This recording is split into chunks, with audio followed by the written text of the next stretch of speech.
Dictation start होगी 3 second बाद। Start. अंगों की कालाबाजारी में मनुष्यता का यूं पतन कर उसे ऐसे जानवरों की तरह बना देना जिसके अंगों का खरीद बिक्री खुले बाजार में होती हो, मानवाधिकारों का घोर अपमान है। विराम।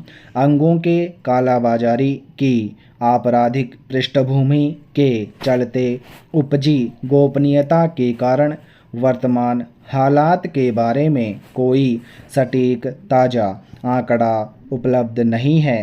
फिर भी पुराने आंकड़ों से हम इस धंधे की भयावहता का अंदाज़ा लगा सकते हैं। विराम। लिहाजा अंगदाताओं की ऐसी करुण कथा के मद्देनज़र आज आवश्यक हो गया है कि इस तरह के मामले में निजी स्वार्थों से ऊपर उठकर इंसानियत के मूल्यों की रक्षा की जाए और अपने जीवन की तरह लोग दूसरों के जीवन के प्रति भी संवेदनशील बने। विराम।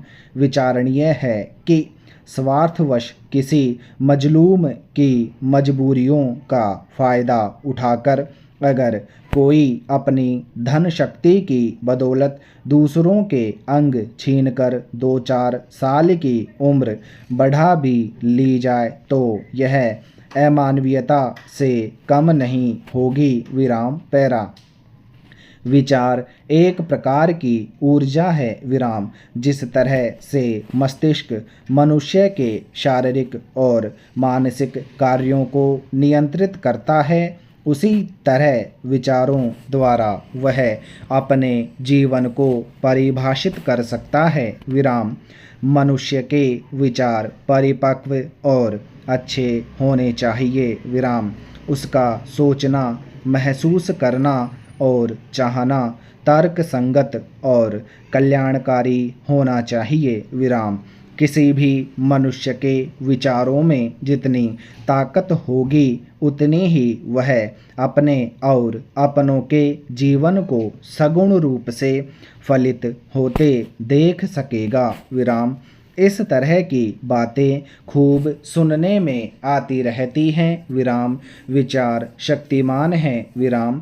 दुनिया भर में जितने भी आविष्कार हुए हैं वे वैचारिक संपन्नता के आलोक में ही संपन्न हो सके और हो रहे हैं। विराम। विचार शून्यता अभिशाप है। विराम। वैचारिक विपन्नता गरीबी से भी ज़्यादा कष्टकारी है। विराम। यह मान सकते हैं कि मनुष्य को वैचारिक रूप से मजबूत होना चाहिए। विराम। पर ऐसा संभव हो कैसे? विराम। कैसे प्रत्येक मनुष्य तर्कशील और विचारशील हो सके? विराम। जबकि वैचारिक तौर पर कुंद लोगों की कमी नहीं दुनिया में। विराम। कुंद मन और सोच वाले परिवार में ऐसी चीज़ जन्म लेती है जो सामान्य तौर पर मुखर तो दिखती है मगर जल्दी ही वह नष्ट भी हो जाती है। विराम। अगर किसी बच्चे पर यह संस्कार हावी है तो वह कैसे विचारशील बन सके? विराम। कैसे वह वैचारिक असहिष्णुता से बच सके? विराम। इस पर विचार करना होगा क्योंकि रंग रूप की कुरूपता तो एक सामाजिक अवधारणा और आग्रहों से जुड़ा प्रश्न है मगर वैचारिक असहिष्णुता बेहद दुखदाई है। विराम। पैरा। संविधान निर्माताओं ने कभी कल्पना न की होगी कि जिन बिंदुओं को वे संविधान की धाराओं में भी प्रविष्ट नहीं कर रहे हैं उसे ही संविधान की शपथ लेने वाले लोग तार तार करेंगे। विराम। कुछ राज्यों में भ्रष्टाचार के आरोपों में मंत्रियों और मुख्यमंत्रियों ने जेल जाने के बाद भी अपने पद से त्यागपत्र नहीं दिया है विराम। यह सच है, मगर पूर्व में गठित अनेक उदाहरण साक्षी हैं जिसमें कई मुख्यमंत्रियों ने लोकलाज और नैतिकता के तकाजे के तहत अपना पद त्याग दिया था विराम। वर्तमान परिदृश्य निश्चित ही जनतांत्रिक व्यवस्था और संवैधानिक गरिमा को धूमिल करते हुए निजी जिद और कुर्सी मोह की खुली दास्तान बयां करता है विराम। कभी देश के कुछ गणमान्य नेताओं ने आरोप लगते ही अपनी सांसदी का परित्याग कर एक विशिष्ट राजनीतिक आचरण प्रस्तुत किया था विराम।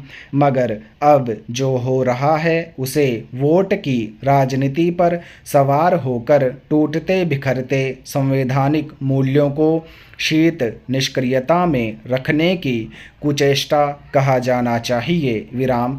उचित यह है कि ऐसी दुर्लभ और चिंताजनक हालात से उपजे दांव पेच को समाप्त करने की व्यवस्था की जाए ताकि किसी भी मंत्री या मुख्यमंत्री के जेल जाते ही उसे बर्खास्त किया जा सके विराम। पैरा आम चुनाव की गहमा गहमी है विराम। जनप्रतिनिधि अपने लाव लश्कर के साथ नजर आने लगे हैं विराम।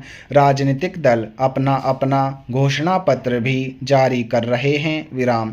अक्सर चुनावी घोषणा पत्र महज लुभावना पर्चा होता है जिससे जनता आकर्षित होती तो है, लेकिन सरकार में आने के बाद राजनीतिक दल उतनी तेजी से अपने घोषणा पत्र पर अमल नहीं कर पाते हैं विराम। शायद उन्होंने घोषणा पत्र केवल चुनाव जीतने के लिए बनाया हुआ था विराम। राजनीतिक दल मीडिया के समक्ष अपना अपना घोषणा पत्र जारी कर देते हैं, लेकिन जनता को भी यह अधिकार होना चाहिए कि वह अपना मांग पत्र मीडिया के समक्ष रख सके ताकि जनता की मांग भी राजनीतिक दलों तक पहुँचे विराम।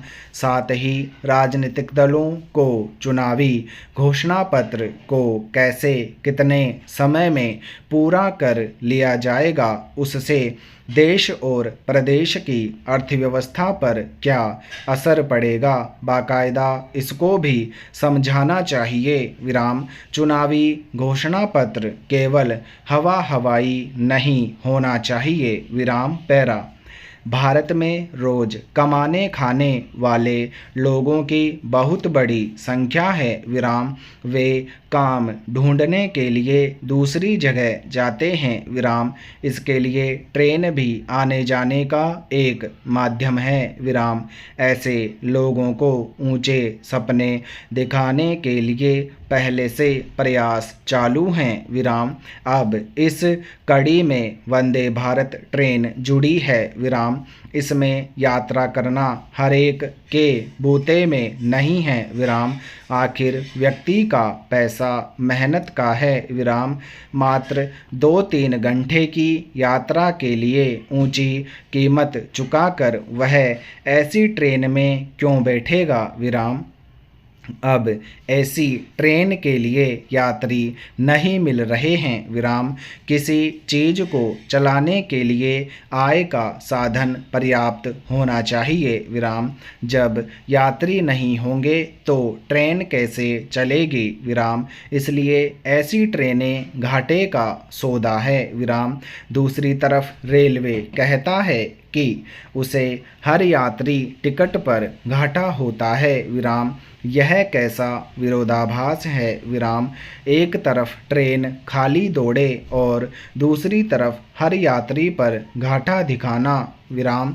सरकार को इस गणित को समझना चाहिए विराम। पैरा तेजी से हो रहे शहरीकरण और औद्योगीकरण ने प्रदूषण के विभिन्न आयाम खोले हैं, जिनमें से एक ध्वनि प्रदूषण भी है। विराम आज का युवा तेज आवाज़ में गाने सुनना, शादियों में तेज डीजे का बजाना अपना अधिकार समझता है। विराम इससे भले ही किसी और को परेशानी होती हो। विराम भारत की कुल जनसंख्या में लगभग 9% आबादी बुजुर्गों की है, जिनमें से अधिकांश उक्त रक्तचाप, बहरापन, चिड़चिड़ापन, नींद की समस्या आदि से ग्रसित है। विराम समाप्त।